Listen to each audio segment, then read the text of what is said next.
Kumusta mga brad? Isa nga po sa mga sabi nating bagong motorcycle brand na nandito sa Pilipinas, wala iba kundi ang brand na Hero Motorcycle na nanggaling nga po sa bansang India. Pero itong brand nga po na ito ay hindi naman talaga bago. Matagal na po siya at naging partner nga din po ito dati ni Honda. Kaya pagdating sa quality, siguradong panalo. At ang kagandahan nga din po dito sa brand na ito, mura siya kung ikukumpara sa iba.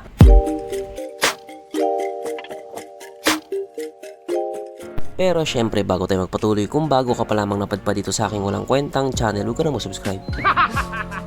So yun na nga, etong brand nga po na ito ay matagal na po sa bansang India at meron na din po siyang napatunayan. Pagdating nga po sa 125cc category ng mga scooter, may entry po sila dyan. At ito nga ang kanilang Hero Zoom 125. Kung titignan nga po natin yung itsura niya, ibang-iba siya sa mga nakasanay nating scooter. Kumbaga yung mga motor nila may sariling identity. May sarili talaga silang design, hindi sila gaya-gaya. At masasabi nga din po natin na may palag talaga. Ayon nga po sa kanila, yung design daw nitong Hero Zoom 125 ay inspired daw doon sa Ibo na Falcon. Na kung mapapansin nga po natin yung headlight niya, napaka-aggressive talaga. Sa ngayon nga po, kalalabas pa lamang nito or kalalaunch pa lang nito doon sa bansang India, na malaki nga din po ang posibilidad na ilabas dito sa atin. Kasi nga yung younger brother niya na Hero Zoom 110 nandito na sa atin, na masasabi kong gwapo din. Kaya kapag dinala nga po nila ito dito sa Pilipinas, mas marami ng choice ang mga tao. Kaya dahil dyan, pag-usapan na lamang natin kung ano bang meron sa motor na ito at kung gaano nga ba talaga siya kaganda.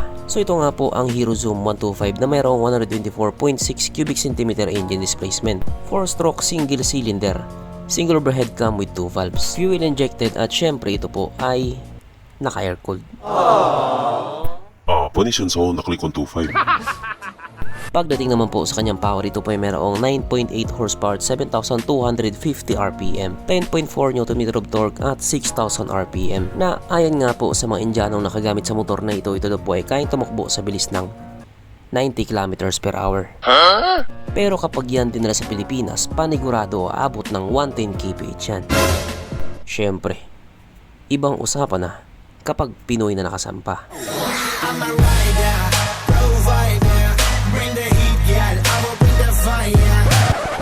Ang kanyang tangke ay kaya magkarga ng 5 liters fuel tank capacity na kumukonsumo naman na po ng 45 km per liter. So para nga po sa isang 125cc na kumukonsumo ng ganun, medyo matipid na rin yun. Ang sukat ng kanyang gulong 110/80/14 sa harap at 120/70/40 naman sa likuran. Syempre pares na nga po itong naka-tubeless. Pagdating naman po sa kanyang braking system, ito po ay naka-disc brake sa harap at drum brake po sa likuran. Wala siyang ABS pero meron naman siyang CBS or combi brake system. Ang kanyang seat height ay may taas na 777mm at 164mm naman ang kanyang ground clearance. At ang motor nga po na ito ay may kabuuang bigat na 121 kg. So kung ikukumpara nga po natin sa ibang 125cc na scooter, mas mabigat po ito. Baka siguro solid lang yung frame niya. I mean, mas makapal siguro yung frame niya kung ikumpara sa iba. Mapunta naman po tayo sa iba pa niyang mga features. So ang ilaw nga po sa motor na ito, naka full LED na po. Kung titignan nga po natin yung headlight niya, napakaangas nga naman talaga. Sobrang aggressive ng datingan niya. Ang ganda din ng pagkakalagay nila ng DRL. Ganon din yung taillight niya, maangas din. Ang kanyang gauge panel, ito po ay naka full digital, na ganyan nga po yung itsura. Kaso lang, unlike nga po sa ibang scooter, hindi po ito naka-keyless. Disusi pa din po siya. Pero marami din ng mga tao na mas trip yung disusi lang. Ayaw nila ng naka-smart key. At syempre, present nga din po sa motor na ito ang kanyang USB charging port, na para kahit saan ka nga po magpunta, hindi ka na mangangamba na baka malubat yung cellphone mo kasi nga manonood ka pa ng Pornhub. At ang kagandahan nga po dito sa motor na ito, meron pa din po siyang kickstart, na malaking bagay nga po kung sakaling hindi na gumana yung push start mo. At katulad nga din po sa ibang mga Indian scooter, yung gas tank cap niya nakapwesto po sa may bandang taillight or sa may bandang likuran. Hindi ko siya masasabing convenient kasi nga pag nagpagas ka, tatayo ka pa din. Mas convenient pag nilagay nila sa may harapan. Tapos sumagot yung mga engineer, Ikaw na lang mag-design.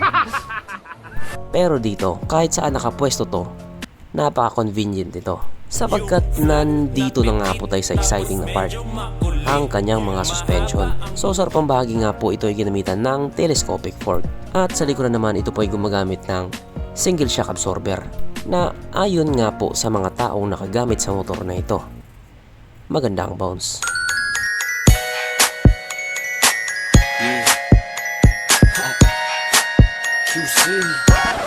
Syempre matik na, meron pang isa.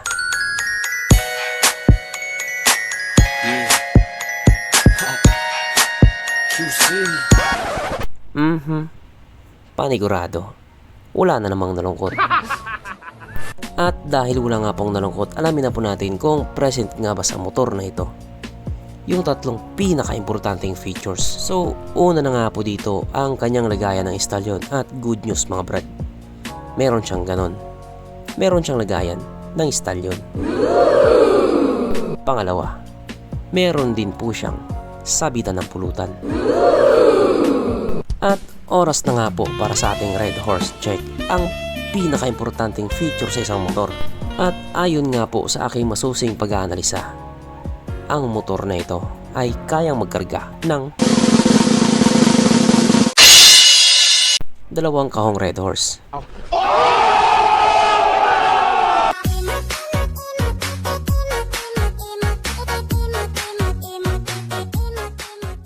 So therefore ang motor na ito ay talagang highly recommended. At doon nga po sa India, ito nga po yung sinasabi nila na tatapat daw or tatalo daw sa TVS N-Torq 125 na isa nga din pong scooter na marami na rin ang napatunayan doon sa India. Ayon nga po sa claim mismo ng Hero Motorcycle, ito ang Hero Zoom 125 daw ang pinakamabilis sa kategory ng mga 125cc. Sa loob daw po kasi ng 7.6 seconds kaya niyang mag 60 kph. Sa tingin ko lang marami naman yata ang kayang makagawa niyan. Yung iba nga 5 seconds hit na nila yung 100. Kaya medyo hindi ako mag-agree na ito yung pinakamabilis pagdating sa 125cc category. Ewan ko lang, depende rin siguro. At itong motor nga po na ito ay mayroong dalawang variant. Yung standard nga po ay nagkakalaga ng 86,900 Indian rupees. Na kung i-convert nga po natin into Philippine peso, ito po ay papatak ng 57,000 pesos. At yung top variant naman nila na Hero Zoom 125 VX ay may presyong 92,900 Indian rupees. Na kung i-convert nga po natin into Philippine peso, ito po ay papatak ng 60,000 pesos. So kung iisipin nga po natin, mura din talaga yung mga motor doon sa kanila.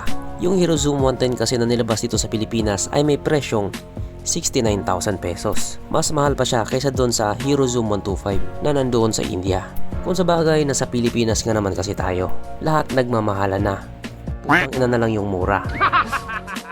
Pero kahit ganoon, sana ilabas pa rin nila ito dito sa Pilipinas. So ganito na muna mga brad, kung may gusto ko sabihin or gustong idagdag doon sa mga sinabi ko, mag-comment ka na lamang sa baba. Okay, bye.